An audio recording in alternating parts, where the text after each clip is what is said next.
des Égyptiens.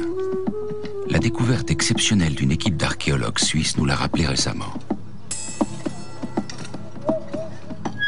Ils ont retrouvé 7 statues, remarquablement conservées, qui permettaient de donner pour la première fois un visage aux pharaons noirs.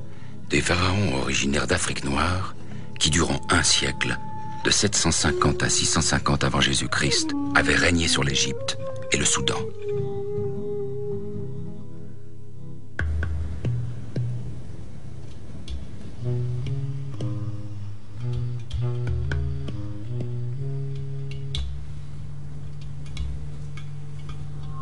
Le pays des pharaons noirs, c'est la Nubie, au nord du Soudan. Un pays désertique, quasiment inaccessible, secret et oublié de tous. Un pays dont personne n'imaginait qu'il ait pu, une fois, dans le passé, jouer un rôle important dans l'histoire des civilisations. Charles Bonnet fouille en Nubie depuis 40 ans. En janvier 2003, c'est lui qui a découvert les statues des pharaons noirs. Le couronnement d'une carrière d'archéologue consacrée à restituer son histoire au Soudan et plus largement à toute l'Afrique noire.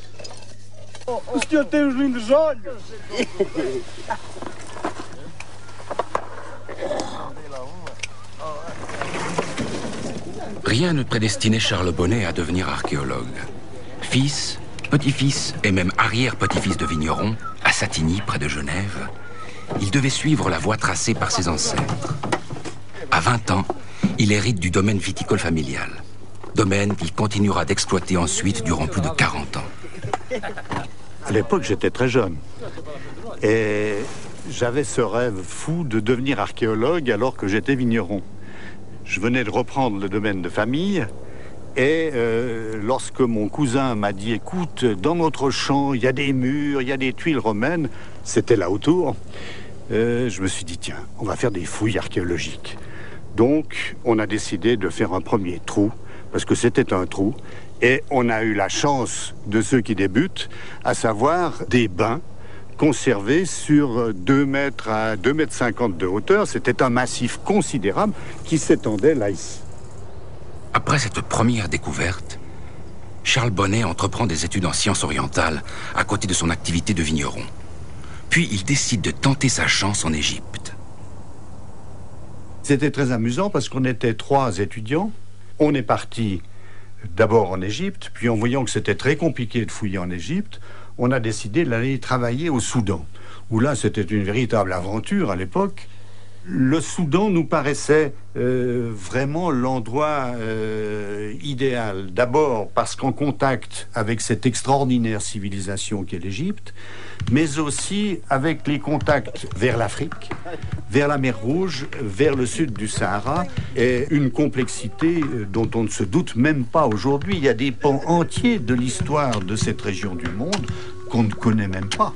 Pour vous donner une idée, c'est des milliers d'études et de recherches qui sont engagées en permanente en Égypte.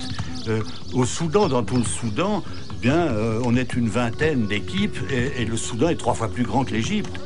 En 1965, Charles Bonnet arrive au Soudan. Il se retrouve bientôt à Kerma, au pied d'un monument étrange et mystérieux, que les Nubiens appellent la Defoufa. C'est un bâtiment qui avait toute une légende. Les gens de cette région en avaient un peu peur.